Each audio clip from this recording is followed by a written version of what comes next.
પ્રકરણનું નામ પૃથ્વીની આંતરિક સંરચના. સૌથી મોટો ભય એ નથી કે આપણું લક્ષ્ય ખૂબ ઊંચું છે અને આપણે તેને ચૂકી જઈએ છીએ, પરંતુ એ છે કે તે ખૂબ નીચું છે અને આપણે તેને પ્રાપ્ત કરી લઈએ છીએ. માઇકલ એન્જેલોનો આ વિચાર મને લાગે છે કે વૈજ્ઞાનિક શોધખોળ માટે એકદમ બંધબેસતો છે. આજે આપણે એવા જ એક વિરાટ લક્ષ્યની વાત કરવાના છીએ. આપણે જે જમીન પર ચાલીએ છીએ તેની હજારો કિલોમીટર નીચે શું છે? આ પ્રશ્ન જેટલો સરળ છે તેનો જવાબ એટલો જ જટિલ છે. હા, કારણ કે આપણે ત્યાં જઈને જોઈ તો શકતા નથી. અત્યાર સુધીમાં આપણે શું કર્યું છે? સૌથી ઊંડી ખાણ કદાચ 3-4 કિલોમીટર. બસ એટલું જ.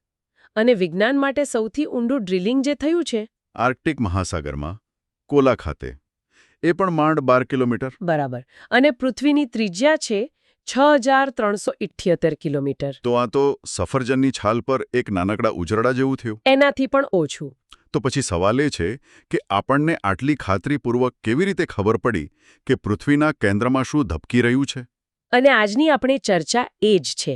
આ એક વૈજ્ઞાનિક જાસૂસી કથા જેવી છે. જાસૂસી એ કેવી રીતે? જો, આપણી પાસે સીધા પુરાવા એટલે કે આંખે દેખ્યો અહેવાલ લગભગ નથી.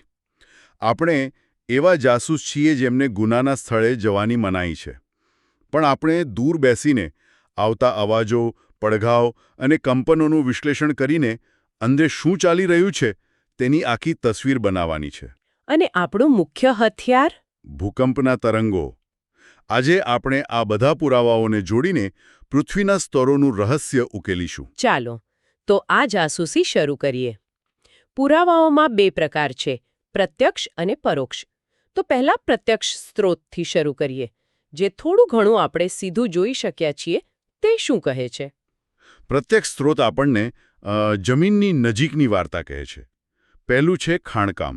દક્ષિણ આફ્રિકાની સોનાની ખાણો. હા, 3-4 કિલોમીટર ઊંડી. પણ ત્યાં એટલી ગરમી હોય છે. ભઠ્ઠી જેવી. બિલકુલ. દરેક કિલોમીટરે તાપમાન લગભગ 30 ડિગ્રી સેલ્સિયસ વધી જાય. એટલે વધુ ઊંડે જવું માણસ માટે શક્ય નથી. અને ડ્રિલિંગ પ્રોજેક્ટ્સનું પણ એવું જ છે, ખરું ને? 12 કિલોમીટર પછી તો મશીનો પણ કામ નથી આપતા. હા, પીગળવા લાગે તેવી સ્થિતિ સર્જાય. અને ત્રીજો પ્રત્યક્ષ સ્ત્રોત છે જ્વાળામુખી. એ પેટાળમાંથી ગરમાગરમ મેગ્માના નમૂના સપાટી પર લાવે છે. પણ એમાં એક સમસ્યા છે. શું? એ નમૂનો બરાબર ક્યાંથી આવ્યો, કેટલી ઊંડાઈએથી આવ્યો, એ નક્કી કરવું મુશ્કેલ છે. એકદમ સાચું. તે 50 કિલોમીટર ઊંડેથી આવ્યો છે કે 200, એ આપણે જાણતા નથી. એટલે કે પ્રત્યક્ષ પુરાવા આપણને રહસ્યના પહેલા પાનાથી આગળ નથી લઈ જતા. બરાબર. તો પછી આખી કિતાબ વાંચવા માટે આપણે પરોક્ષ પુરાવાઓ પર આધાર રાખવો પડે છે. હા, અહીંથી આપણે જાસૂસી ખરા અર્થમાં શરૂ થાય છે. તો સૌથી મહત્વના પરોક્ષ સ્ત્રોત કયા છે? એક ખૂબ જ રસપ્રદ સ્ત્રોત છે ઉલ્કાઓ. એક મિનિટ. ઉલ્કાઓ? એ તો અવકાશમાંથી આવે છે. તેને પૃથ્વીના પેટાળ સાથે શું લેવા દેવા? સારો પ્રશ્ન છે. વાત એમ છે કે પૃથ્વી અને આ ઉલ્કાઓ બંને એક જ સમયે એક જ પ્રકારની સૌર ધૂળ અને વાયુમાંથી બનેલા છે. અચ્છા, એટલે તે સૌરમંડળના બચેલા બિલ્ડિંગ બ્લોક્સ જેવા છે? બિલકુલ. એટલે જ્યારે આપણને લોખંડ અને નિકલ જેવી ભારે ધાતુઓથી બનેલી ઉલ્કાઓ મળે છે ત્યારે તે એક મજબૂત પુરાવો બને છે કે પૃથ્વીના નિર્માણ સમયે પણ આ જ ભારે તત્વો ગુરુત્વાકર્ષણને કારણે કેન્દ્ર તરફ ગયા હશે. એટલે ઉલ્કાઓ આપણને પૃથ્વીના મૂળભૂત ઘટકોની એક પ્રકારની રેસીપી આપે છે. હા, કહી શકાય. રસપ્રદ. અને ગુરુત્વાકર્ષણ વિશે પણ ઉલ્લેખ છે. એ કેવી રીતે મદદ કરે? જો, પૃથ્વી પર ગુરુત્વાકર્ષણ બધે એક સરખું નથી. ધ્રુવો પર વધુ અને વિષુવવૃત્ત પર ઓછું હોય છે, એ તો આપણે જાણીએ છીએ. હા, પણ એ સિવાય પણ સ્થાનિક તફાવત હોય છે જેને ગ્રેવિટી એનોમલી કહે છે. જે કે હિમાલય એ દેખીતી રીતે ઘણો વજનદાર લાગે, એટલે ત્યાં ગુરુત્વાકર્ષણ વધુ હોવું જોઈએ, ખરું ને? હા, તાર્કિક રીતે તો એવું જ લાગે. પણ હકીકતમાં ત્યાં ગુરુત્વાકર્ષણ અપેક્ષા કરતાં ઓછું હોય છે. એવું કેમ? કારણ કે પર્વતનું દળ માત્ર ઉપર નથી પણ નીચે મેન્ટલમાં પણ ફેલાયેલું છે. જાણે પાણી પર તરતા બરફનું મોટું ભાગ પાણીની નીચે હોય. આ તફાવત આપણને પેટાળમાં દ્રવ્યના અસમાન વિતરણની માહિતી આપે છે. પણ આ બધામાં તમે કહ્યું તેમ આપણું બ્રહ્માસ્ત્ર તો ભૂકંપના તરંગો જ છે. જે ભૂકંપ સપાટી પર વિનાશ સર્જે છે તે જ પૃથ્વીના પેટાળનો એક્સરે બની જાય છે. બિલકુલ.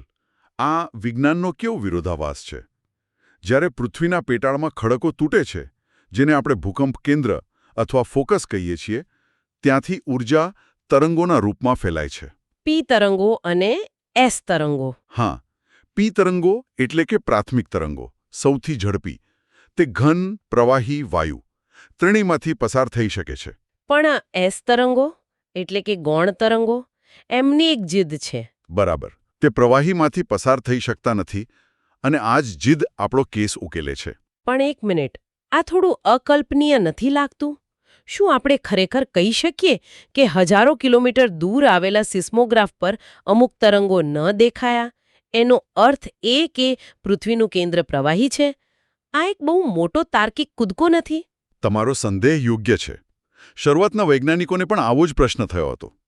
પણ જ્યારે દુનિયાભરના હજારો ભૂકંપના ડેટાનો અભ્યાસ કરાયો, ત્યારે એક પેટર્ન સ્પષ્ટ થઈ. કઈ પેટર્ન? ભૂકંપના કેન્દ્રથી 103 ડિગ્રીના કોણ પછી પૃથ્વીની બીજી બાજુ એસ તરંગો ક્યારેય નોંધાતા જ નથી. ક્યારેય નહીં. ક્યારેય નહીં. તે જાણે એક અદૃશ્ય દિવાલમાં અથડાઈને ગાયબ થઈ જાય છે. આ વિસ્તારને શેડો ઝોન કહે છે. અને આનો એક જ ખુલાસો હોઈ શકે. હા, કે પૃથ્વીના કેન્દ્રમાં એક વિશાળ પ્રવાહી અવરોધ છે જે એસ તરંગોને રોકી લે છે. અને આ પ્રવાહી અવરોધ જ આપણો બાહ્ય ભૂગર્ભ એટલે કે આઉટર કોર છે. બરાબર. એસ તરંગોનું ગાયબ થવું એ આપણા કેસમાં સ્મોકિંગ ગન જેવું છે. જે સીધું જ એક પ્રવાહી ગુનેગાર તરફ ઇશારો કરે છે. બિલકુલ. અને પી તરંગો આપણને તે ગુનેગારનું કદ અને આકાર જણાવે છે. એ કેવી રીતે? પી તરંગો પ્રવાહી કોરમાંથી પસાર તો થાય જ છે, પણ જ્યારે તે ઘન મેન્ટલમાંથી પ્રવાહી કોરમાં પ્રવેશે છે ત્યારે તેમનો રસ્તો વળી જાય છે. પેન્સિલ તૂટેલી દેખાય છે, એ જ રીતે. એકદમ સાચું. આ વળાંકને કારણે પી તરંગોનો પણ 103 થી 143 ડિગ્રી વચ્ચે એક નાનો શેડો ઝોન બને છે. અને આ તરંગો ક્યાં અને કેટલા વળે છે તેના જટિલ ગણિત પરથી વૈજ્ઞાનિકોએ કોરનો ચોક્કસ નકશો તૈયાર કર્યો. અદ્ભુત. તો આ બધા પુરાવાઓને જોડીને ચાલો હવે પૃથ્વીના પડ ઉકેલીએ. સૌથી બહારનું પડ પોપડો એટલે કે ક્રસ્ટ, તે કેવો છે? પોપડો એ પૃથ્વીની પાતળી છાલ છે. તેની જાડાઈ બધે સરખી નથી. મહાસાગરો નીચે પાતળો અને ખંડો નીચે જાડો. હા, મહાસાગરો નીચે માત્ર 5 કિલોમીટર, જ્યારે હિમાલય જેવા પર્વતો નીચે 70 કિલોમીટર સુધી જાડો હોઈ શકે છે. રાસાયણિક રીતે તેના બે ભાગ છે. ખંડીય પોપડો જે સિલિકોન એટલે કે Si અને એલ્યુમિનિયમ Al થી બનેલો છે એટલે Sial SiAl. અને મહાસાગરીય પોપડો જેમાં સિલિકોન, Si અને મેગ્નેશિયમ Mg વધુ હોય છે એટલે સીમા SiMa. બરાબર.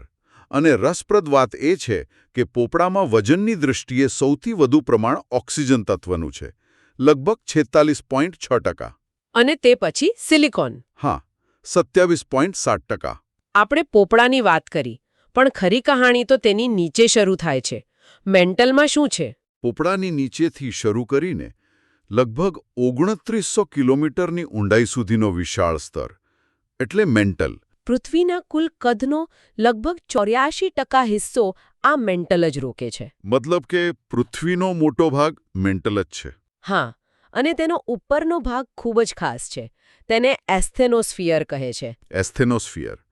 એનું શું મહત્વ છે? તેને તમે ગરમ ડામર જેવો સમજી શકો છો. તે પૂરેપૂરો પ્રવાહી નથી, પણ નરમ અને ચીકણો છે.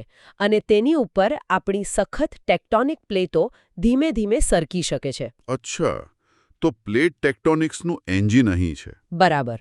ભૂકંપ, જ્વાળામુખી, પર્વત નિર્માણ બધાનું મૂળ અહીં છે. જ્વાળામુખીનો મેગ્મા પણ આ જ સ્તરમાંથી આવે છે. અને સૌથી અંદર પૃથ્વીનું હૃદય? ભૂગર્ભ એટલે કે કોર. હા, જે મુખ્યત્વે નિકલ Ni અને આયન Fe થી બનેલો છે, એટલે તેને નીફે પણ કહે છે. ભૂકંપના તરંગોએ જણાવ્યું કે તેના બે ભાગ છે, બાહ્ય અને આંતરિક. હા, 2900 કિલોમીટરથી 5150 કિલોમીટર સુધીનો બાહ્ય ભૂગર્ભ જે સંપૂર્ણપણે પ્રવાહી છે. આ એ જ ભાગ છે જે એસ તરંગોને રોકે છે. બરાબર. અને આ પ્રવાહી કોર માત્ર ભૂસ્તરશાસ્ત્ર માટે જ નહીં, પણ જીવવિજ્ઞાન માટે પણ અત્યંત મહત્વનો છે. તમે પૃથ્વીના ચુંબકીય ક્ષેત્રની વાત કરી રહ્યા છો, ખરું ને? એકદમ સાચું.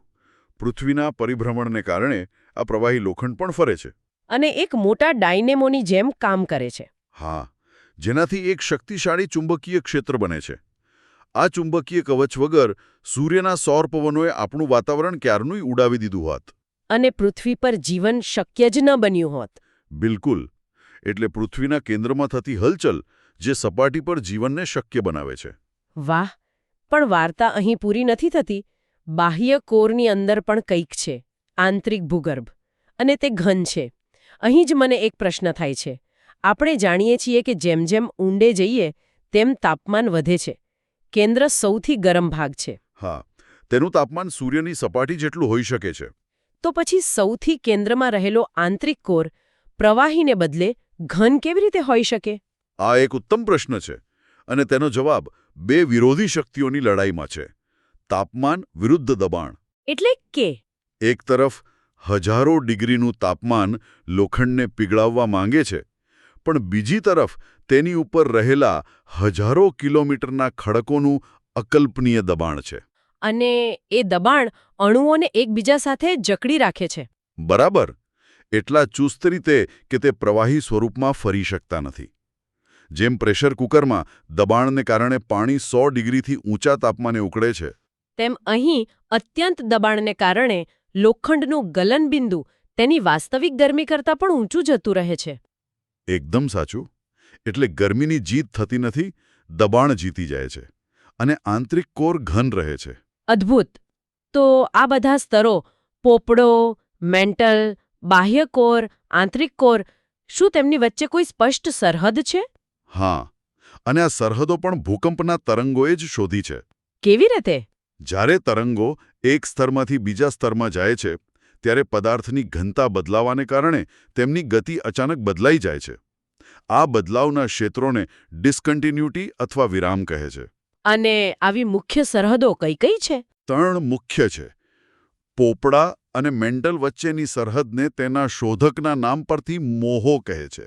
મોહોરોવિચિક ડિસ્કન્ટિન્યુટી. હા, મેન્ટલ અને પ્રવાહી કોર વચ્ચેની સરહદને ગુટેનબર્ગ ડિસ્કન્ટિન્યુટી કહે છે.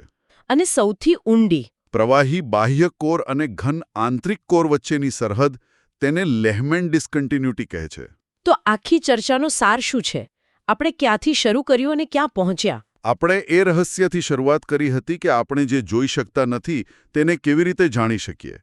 અને આપણે જોયું કે ભૂકંપના પડઘાઓને સાંભળીને આપણે પૃથ્વીના પેટાળનો એકદમ સ્પષ્ટ નકશો તૈયાર કર્યો છે. સાર એ છે કે પૃથ્વી માત્ર ખડકનો એક નિર્જીવ ગોળો નથી. ના, બિલકુલ નહીં. તે એક જીવંત, ગતિશીલ અને સ્તરીય પ્રણાલી છે.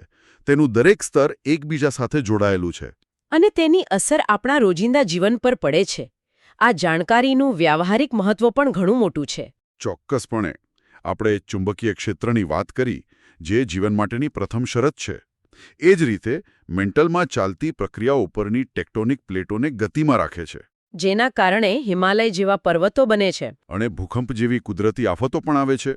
આમ પૃથ્વીના પેટાળમાં શું ચાલી રહ્યું છે તે સમજવું એ આપણા અસ્તિત્વને સમજવા બરાબર છે. સાચી વાત. ખરેખર પૃથ્વીની અંદરની દુનિયા જેટલી રહસ્યમય છે તેટલી જ આપણા માટે મહત્વપૂર્ણ પણ છે.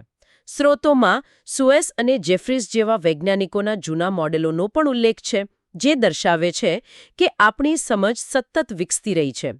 તો આજના અંતિમ વિચાર માટે હું એક પ્રશ્ન મૂકવા માંગુ છું. જરૂર. આજે આપણી પાસે ભૂકંપના તરંગો પર આધારિત એક મજબૂત મોડેલ છે, પણ શું ભવિષ્યમાં કોઈ એવી નવી ટેકનોલોજી શક્ય છે જે આપણને પૃથ્વીના આંતરિક ભાગ વિશે એવું કંઈક બતાવી શકે જે આપણી આજની સમજને સંપૂર્ણપણે બદલી નાખે? જેમ ભૂકંપ વિજ્ઞાને જૂના વિચારોને બદલી નાખ્યા હતા, તેમ ભવિષ્યમાં શું આપણી રાહ જોઈ ગયું છે? જોવા બદલ આભાર.